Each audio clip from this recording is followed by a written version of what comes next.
Magandang hapon po mga kababayan, ang inyong lingkod ko yung vlogs at ngayong hapon po ay nandito ako ngayon sa aking munting bukid at ngayon nga po ay aking ipapakita sa inyo ang diskarte ng pagtatanim ng niyog na kung saan ay hindi siya masyadong tataas pagka ito ay nabuhay at lumaki na at for demonstration purposes nga po, tara na po at ating puntahan yung ating pagtataniman.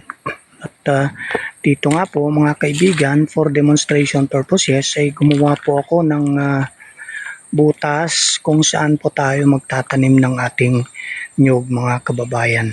At ito nga po yung ating punla ng niyog na ating itatanim. At itong punla na to mga kababayan ay ordinaryo lang po na punla ng niyog. Pero ito po yung niyog mga kababayan na kung ito ay lalaki ay ang kulay ng kanyang magiging bunga ay orange mga kababayan. Yan nga po mga kababayan. Kung inyong napapansin, ang kanya ding puno ay orange din po mga kababayan. Ayan o. Yan. Orange din po.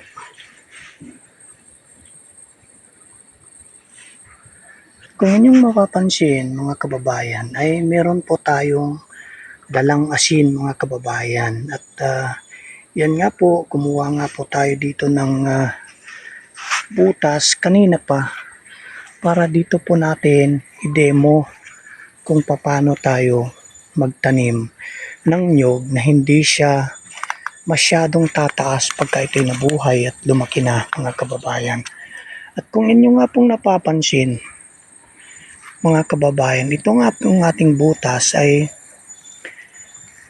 malaki at medyo pahaba mga kababayan. Ayan o.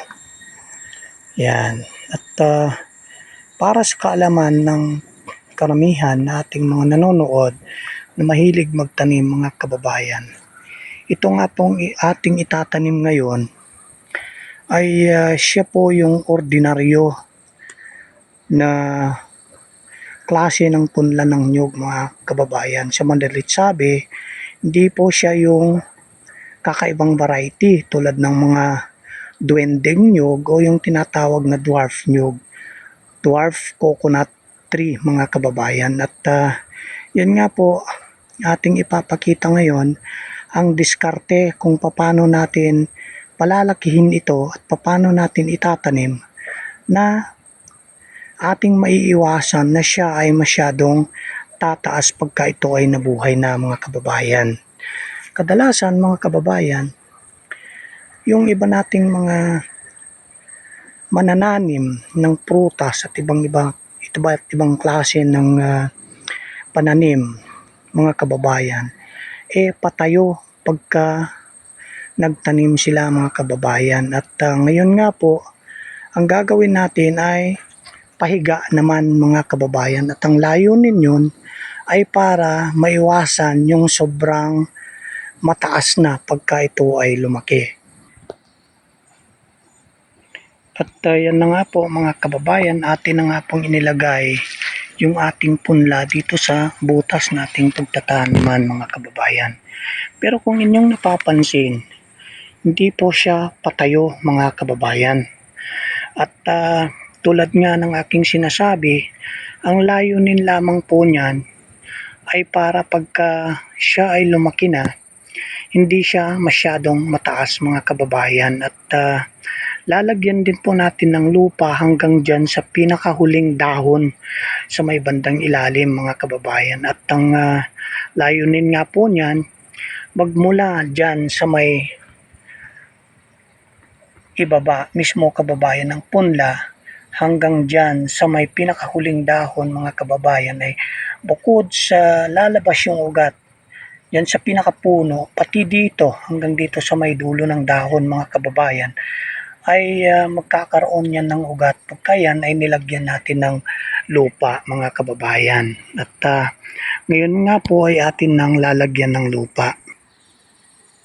At ito na nga po mga kababayan, atin na pong nailagay yung ating punla ng niyog na pahiga mga kababayan. At kung inyong napapansin, dito sa palibot ng mismong buko mga kababayan, nilagay na po natin yung asin mga kababayan. At ang layunin nga po ng asin na yan mga kababayan, yan po yung magsisilbing pataba nitong ating itinanim na punla ng nyog mga kababayan. At para sa kaalaman ng mga nakakarami po, ang asin po ay siyang nagpapabilis sa nyog para ito ay mamunga ng marami at saka malulusog na bunga mga kababayan. At yan nga po ay akin nang nasubukan dito sa aking munting bukid mga kababayan. At pagkatapos po natin lagyan ng asin dyan sa palibot ng kanyang buko mga kababayan, ay muli natin pong lalagyan ng lupa mga kababayan para tuluyan na nating matapos ang pagtatanim ng ating punla ng nyog mga kababayan. At ito na nga po mga kababayan, atin na pong natabunan ng lupa itong ating pananim na punla ng nyog. Pero tulad ng sinasabi ko kanina mga kababayan, ang pagtatanim po na ginawa natin ay pahiga mga kababayan. At kung inyong napapansin mga kababayan, kita po yung buko mga kababayan. Ayan o, hindi po siya natabunan. Ganyan po talaga yan mga kababayan. At ang ating tinabunan ng husto mga kababayan, kung saan yung medyo tumubo na puno, dyan mismo yung mas maraming tinabunan natin ng lupa mga kababayan. At ang layunin lang po niyan ay para nga po mas tutubo pa yung ugat at siyang tutulong doon sa mga ugat na lalabas dito sa may buko mga kababayan. At para sa kaalaman ng lahat, alam naman po natin na pagka mas maraming ugat, mas marami po siyang gagamitin para sumipsip ng pataba mula sa lupa mga kababayan. At yan na nga po yung ating tanim na punla ng nyog ngayong hapon mga kababayan. At akin pong uulitin na para po maiwasan na masyadong mataas yung ating tanim na nyog pagka yan ay nabuhay, at ating po siyang itanim na pahiga mga kababayan. At uulitin ko din na ang asin po mga kababayan ay siya ring isang pataba na para sa nyog para bumilis at marami siyang ibubunga mga kababayan. At dito nga sa dulo, dito sa may gilid mga kababayan, meron po akong itinanim dito na ganyan din po ang proseso ng aking pagtatanim. At eto na nga mga kababayan, buhay na po siya mga kababayan. At kitang-kita naman sa dahon mga kababayan na ito'y isang malusog at maganda ang ibingunga ng ating pagtatanim dito sa punla ng nyog mga kababayan, na ang pamamaraan ay pahiga po mga kababayan. At yan nga po, sana sa hapong ito mga kababayan ay nakapagbigay na naman ako sa inyo ng impormasyon at konting kaalaman tungkol po sa pagtatanim ng punla ng nyog, na kung saan kahit hindi tayo gumamit ng punla na kung tawagin ay dwarf coconut tree, ay pwede rin nating gawin sa pamamagitan ng paraan na kung saan yung ating itatanim na punla ay maiiwasan yung pagtaas pagka ito ay nabuhay at mamunga na mga kababayan. Ibig sabihin,